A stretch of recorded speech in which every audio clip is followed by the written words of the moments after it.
Je suis Louis Bachou. Je suis architecte à la retraite et je suis aussi écrivain. Vous êtes actuellement dans un lieu que j'ai restauré qui s'appelle le Château Fort de Droisy et vous êtes sous le donjon. Je suis un sujet non docile, je me refuse à l'être. Et contre les événements qui nous poussent vers l'oubli, je suis en train de me battre pour pouvoir ouvrir la porte à la mort. Dans mon dernier volume,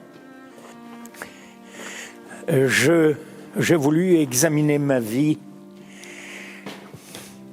faire de cette vie une vie étudiée jusqu'à ce jour où je vais à la dernière extrémité.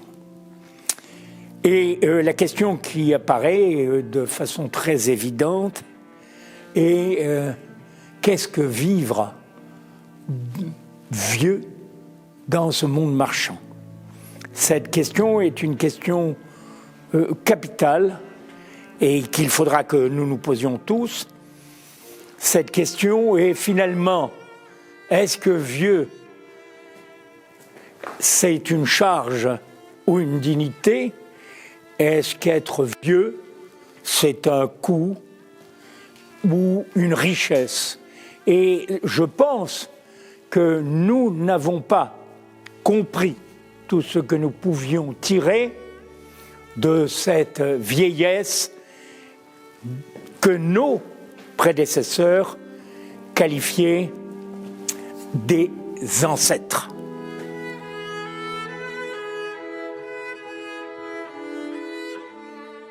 Dans le premier tome de l'Axiome du grand âge, qui s'appelle le vieil âge, trois femmes vont frapper à la porte du domaine de veuf, vieux, seul, solitaire, mais privilégié tout de même, puisqu'il reste dans son domaine.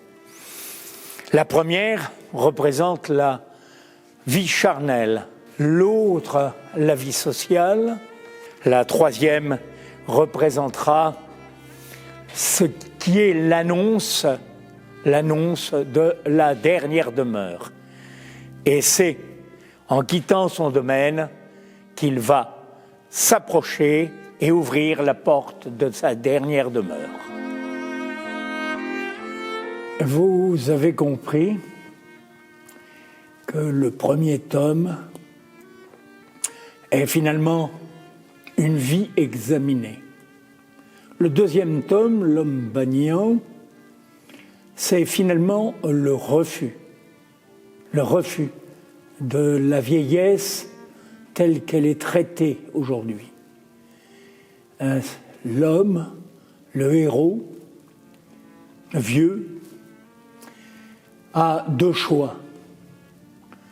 L'euthanasie volontaire, disparaître au moment où il se sent n'être plus qu'une moitié d'homme, dirait Montaigne.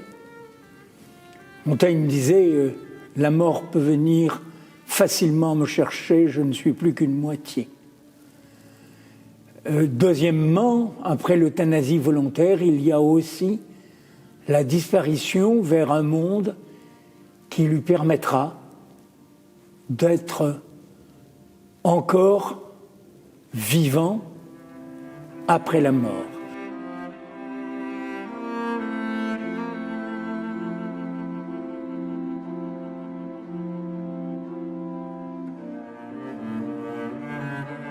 Il part donc vers les dernières tribus de chasseurs-cueilleurs de Madagascar, dans le sud de Madagascar. Et là, dans cette tribu acceptée comme ancêtre, et non pas comme vieux, mais comme ancêtre, il a la capacité, grâce au bagnan, ces fameux arbres qui est le prédateur de toutes les sèves, de pouvoir finir homme, arbre et être après sa mort. Est-ce que tu te rends compte que je prends après Jeanne d'Arc, après La Hire, après Jean de Droisy, après Robert de Droisy, après Jean l'Aveugle, cet escalier. Est-ce que tu te rends compte combien nous construisons pour le temporaire alors qu'ils construisaient, eux, nos ancêtres, pour l'éternité?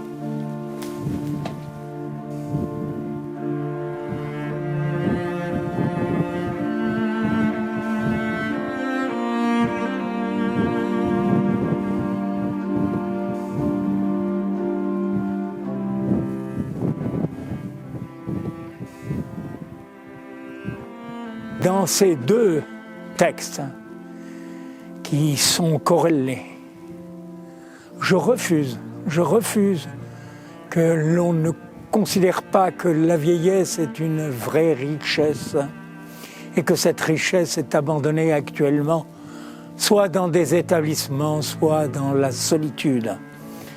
Nous devons comprendre que la vieillesse donne le sens à la vie et donne la compréhension même de la vie.